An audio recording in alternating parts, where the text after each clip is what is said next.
एकादशी है और इस एकादशी का महात्म युधिष्ठिर जी ने भगवान श्री कृष्ण जी से पूछा था। तो भगवान केशव ने इस प्रकार से उसका महात्म बताया था कि भाद्र पद मास के शुक्ल पक्ष में जो एकादशी होती है उसका नाम क्या है और वो कौन सी विधि से उसके व्रत को किया जाए। तो भगवान श्री कृष्ण ने कहा कि राजन, इस विषय में तुम्हें आश्चर्यजनक कथा मैं सुनाता हूँ, जिसे ब्रह्मा जी ने महात्मा नारद से कहा था। अब नारद जी ने पूछा कि हे चतुर्मुख, आपको नमस्कार है। मैं भगवान विष्णु की आराधना के लिए आपके मुख से वो कथा सुनना चाहता हूँ जो भाद्र पद मास के शुक्ल पक्ष में कौन सी एकादशी होती है। ब्रह्मा जी ने कहा कि मुनिश्रेष्ठ, तुमने बहुत उत्तम बात पूछी है और क्यों न हो, वैष्णव हैं हम लोग, तो भादों के शुक्ल पक्ष की एकादशी पद्मा एकादशी के नाम से जगत में प्रसिद्ध है। उस दिन भगवान ऋषिकेश की पूजा होती है। यह उत्तम व्रत अवश्य करने योग्य है। सूर्यवंश में मानधाता नामक एक चक्रवर्ती सत्यप्रतिज्ञ और प्रतापी राजा हुए थे। वे प्रजा का अपने पुत्रों की भांति धर्मपूर्वक पालन करते थे। उनके राज्य में अकाल नहीं पड़ता था, मानसिक चिंताएं नहीं होती थी और व्याधियों का तो बिल्कुल भी प्रकोप नहीं होता था और सब लोग, उनकी पूरी प्रजा धन धान्य से संपन्न और निर्भय होकर के जीवन जीती थी। महाराज के कोष में पर्याप्त धन उपार्जित होकर के रखा रहता था और वो अच्छे से धनों को इकट्ठा करके उनके राज्य में समस्त लोगों के, आश्रमों के लोग अपने अपने धर्म के अनुसार पालन करके अपना जीवन व्यतीत करते थे। मानधाता के राज्य की भूमि कामधेनु के समान फल देने वाली होती थी। उनके राज्य करते समय प्रजा को बहुत सुख प्राप्त होता था। एक समय की बात है, किसी कर्म का फल भोग प्राप्त होने पर राजा के राज्य में 3 वर्षों तक वर्षा नहीं हुई। इससे उनकी प्रजा भूख से पीड़ित होकर के नष्ट होने लगी। तब संपूर्ण प्रजा ने राजा के पास आकर के इस प्रकार कहा कि नवश्रेष्ठ, आपको प्रजा की बात सुननी चाहिए। पुराणों में मनीषी पुरुषों ने जल को नारा कहा है। वो नारा ही भगवान का ऐन निवास स्थान है, इसलिए वे नारायण कहलाते हैं। नारायण स्वरूप भगवान विष्णु सर्वत्र व्यापक रूप से विराजमान हैं। वे ही बादल स्वरूप होकर के बारिश करते हैं और वर्षा से अन्न पैदा होता है और अन्न से प्रजा जीवन धारण करती है। नरश्रेष्ठ, इस समय अन्न के बिना प्रजा का नाश हो रहा है, अतः इससे कोई उपाय कीजिए जिससे हमारे योगक्षेम का निर्वाह हो सके। राजा ने कहा, आप लोगों का कथन सत्य है, क्योंकि अन्न को ब्रह्मा कहते हैं। उस अन्न से समस्त प्राणी उत्पन्न होते हैं और अन्न से ही इस सारे संसार में जीवन धारण करता है।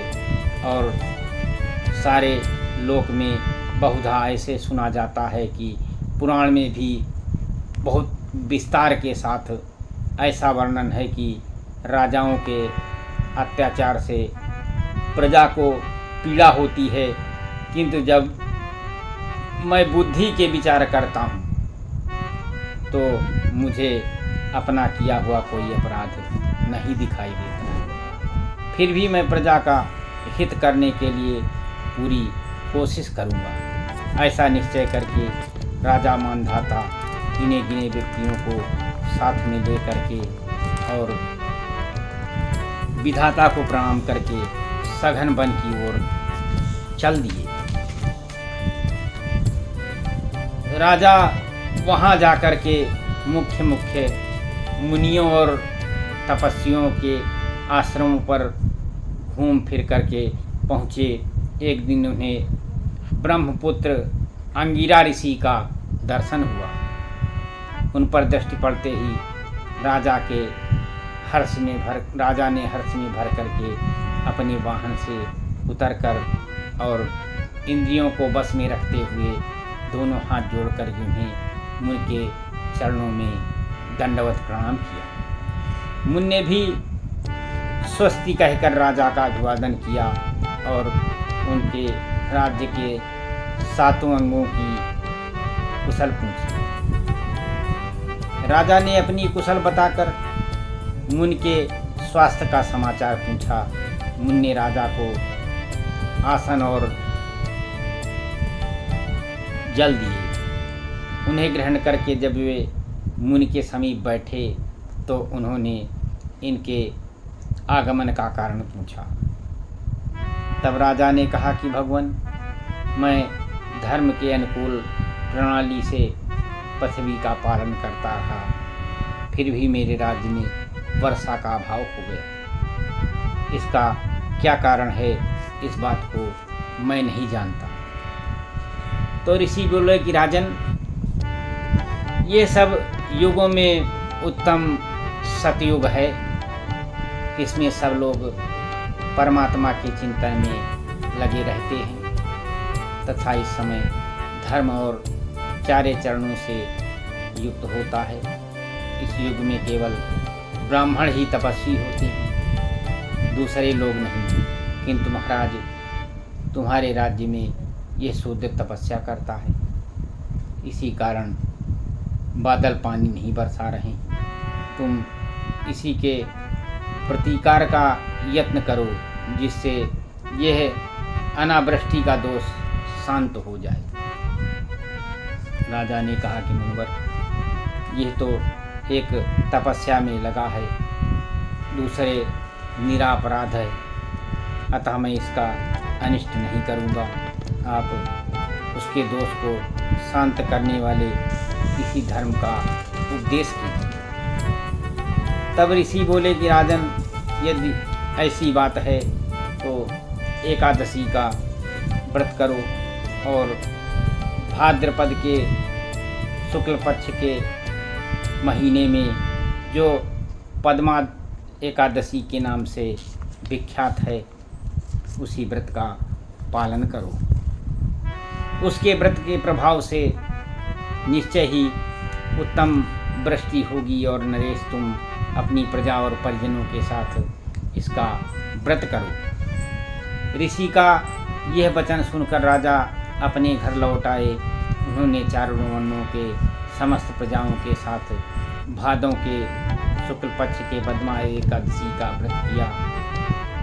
इस प्रकार व्रत करने पर बादल पानी बरसाने लगे, पृथ्वी जल से भर गई और चारों तरफ हरी भरी खेती सुशोभित होने लगी। उस व्रत के प्रभाव से सब लोग सुखी हो गए। भगवान श्री कृष्ण जी कहते हैं कि राजन, इस कारण उस उत्तम व्रत का अनुष्ठान अवश्य करना चाहिए।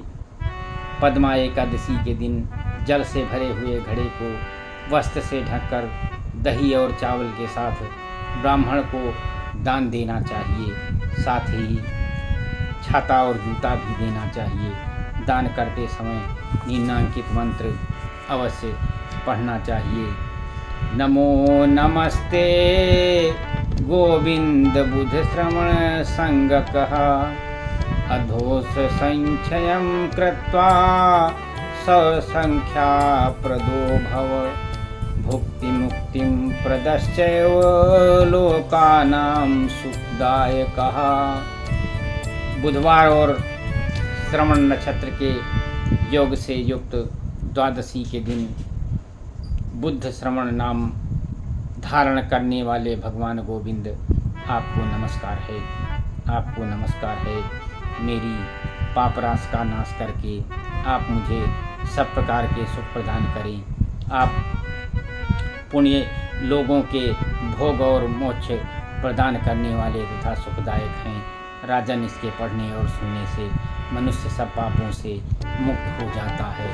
इस प्रकार से यह पद्मा एकादशी का व्रत बहुत ही लाभकारी है और इसके करने से मनुष्य सब सुख भोग करके अंत में मोक्ष को प्राप्त होता है और उसका जीवन सफल हो जाता है। इस प्रकार से ये कथा समाप्त होती है। श्री कृष्ण गोविंद हरे मुरारे, हे नाथ नारायण वासुदेवा। श्री कृष्ण गोविंद हरे मुरारे, हे नाथ नारायण वासुदेवा। लक्ष्मी नारायण नारायण हरि हरि, श्रीमन्नारायण नारायण हरि हरि। तेरी लीला सबसे न्यारी न्यारी की हरि हरि।